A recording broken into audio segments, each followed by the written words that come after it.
Chapter 8 Faith, Law. A few words more.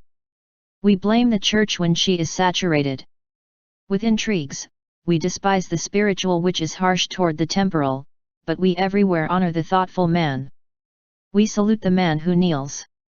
A faith, this is a necessity for man. Woe to him who believes nothing.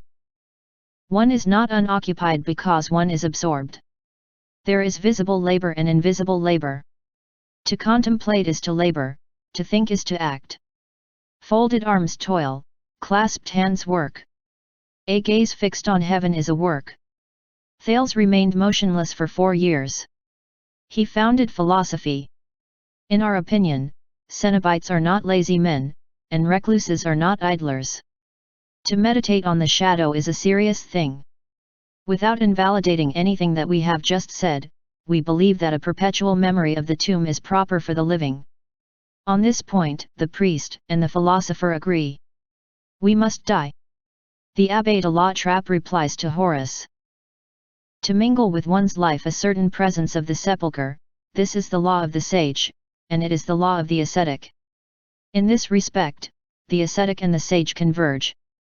There is a material growth, we admit it. There is a moral grandeur, we hold to that. Thoughtless and vivacious spirits say, what is the good of those motionless figures on the side of mystery? What purpose do they serve? What do they do? Alas! In the presence of the darkness which environs us, and which awaits us, in our ignorance of what the immense dispersion will make of us, we reply, there is probably no work more divine than that performed by these souls. And we add, there is probably no work which is more useful. There certainly must be some who pray constantly for those who never pray at all. In our opinion, the whole question lies in the amount of thought that is mingled with prayer. Leibniz praying is grand, Voltaire adoring is fine. Deo erexit Voltaire. We are for religion as against religions. We are of the number who believe in the wretchedness of orisons, and the sublimity of prayer.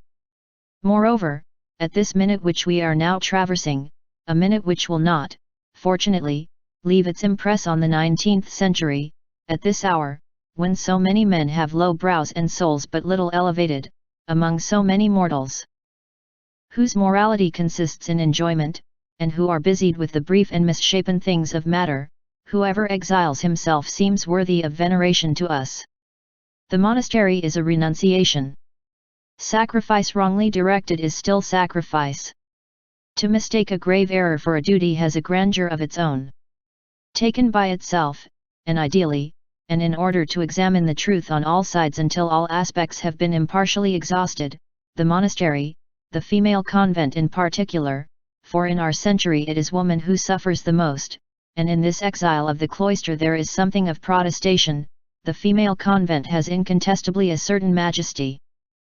This cloistered existence which is so austere, so depressing, a few of whose features we have just traced, is not life, for it is not liberty, it is not the tomb, for it is not plenitude, it is the strange place whence one beholds, as from the crest of a lofty mountain, on one side the abyss where we are, on the other, the abyss whither we shall go, it is the narrow and misty frontier separating two worlds, illuminated and obscured by both at the same time, where the ray of life which has become enfeebled is mingled with the vague ray of death, it is the half-obscurity of the tomb.